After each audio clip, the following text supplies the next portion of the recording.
നമസ്കാരം, ഞാൻ വന്ദന ബിജുമോൻ. കണ്ണൂർ ജില്ലയിലെ തലപ്പറമ്പ് 670-141 എന്ന പിൻകോഡില് ഏകജാലകയുടെ സർവീസ് സെന്റർ ആരംഭിക്കുകയാണ്. കഴിഞ്ഞ 6 വർഷമായി തലപ്പറമ്പിലെ സീലാൻഡ് കോംപ്ലക്സിലെ എയിം എഡ്യൂക്കേഷൻ എന്ന സ്ഥാപനം നടത്തി വരികയാണ്. അവിടുന്ന് നിരന്തരമായി കുട്ടികളുടെ മാതാപിതാക്കളുമായി ഇടപഴകുന്നതനുസരിച്ച് അവരുടെ എല്ലാം പ്രശ്നങ്ങൾ എന്താണെന്നുള്ളത് കൃത്യമായിട്ട് കാണുകയും കേൾക്കുകയും ചെയ്തതിനെ തുടർന്ന് അതിനൊരു പരിഹാരം എന്ന വണ്ണം അന്വേഷിച്ചു കഴിഞ്ഞപ്പോഴാണ് ഏകജാലകയുടെ സർവീസ് സെന്ററിനെ കുറിച്ച്, ഏകജാലക കേന്ദ്രത്തെ കുറിച്ച് നമ്മൾ അറിയുന്നതും അതിനെ തുടർന്ന് അതിന്റെ കാര്യങ്ങളെ കുറിച്ച് ഗഹനമായി പഠിച്ചു കഴിഞ്ഞപ്പോൾ അത് കുട്ടികളുടെ പ്രശ്നങ്ങൾക്ക് ഒരു സൊല്യൂഷൻ ആകുമെന്ന് മനസ്സിലാക്കിയതിനെ തുടർന്ന് അതിലേക്ക് പ്രവർത്തനം ആരംഭിച്ചു.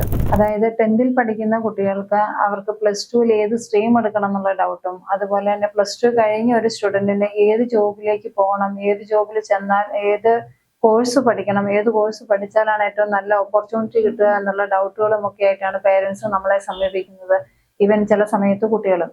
അപ്പൊ അങ്ങനെയുള്ള പേരൻസിനെയും കുട്ടികളെയും നമുക്ക് എന്ത് ഉത്തരം നൽകാം എന്നുള്ളതിനെ കുറിച്ച് പഠിച്ചു കഴിഞ്ഞപ്പോഴാണ് ഏകജാലകയെ സമീപിക്കുന്നത്. ഏകജാലകയിലെ ശാസ്ത്രീയമായിട്ടുള്ള സ്കിൽ സ്കാൻ അസസ്മെന്റുകൾ നടത്തുകയും അതുവഴി കുട്ടികൾക്ക് ആപ്റ്റായിട്ടുള്ള അവരുടെ കഴിവുകൾ കണ്ടെത്താനും കഴിവുകൾക്ക് അനുസൃതമായിട്ട് ഏത് കോഴ്സ് പഠിക്കണം എന്നുള്ള കാര്യങ്ങൾക്ക് നമുക്ക് അവരെ ലീഡ് ചെയ്യാനും സാധിക്കുന്നു എന്നുള്ളതാണ് ഇതിൻ്റെ അകത്ത് ഏറ്റവും മെച്ചം.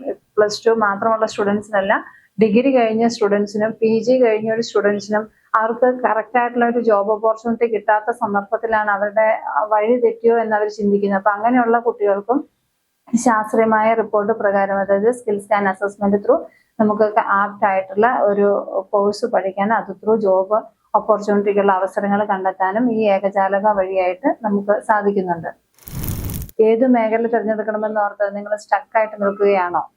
നിങ്ങളുടെ വിദ്യാഭ്യാസപരമായിട്ടുള്ള എല്ലാ പ്രശ്ന പരിഹാരത്തിന് വേണ്ടിയിട്ടും എയിം എഡ്യൂക്കേഷനെ സമീപിക്കാവുന്നതാണ്.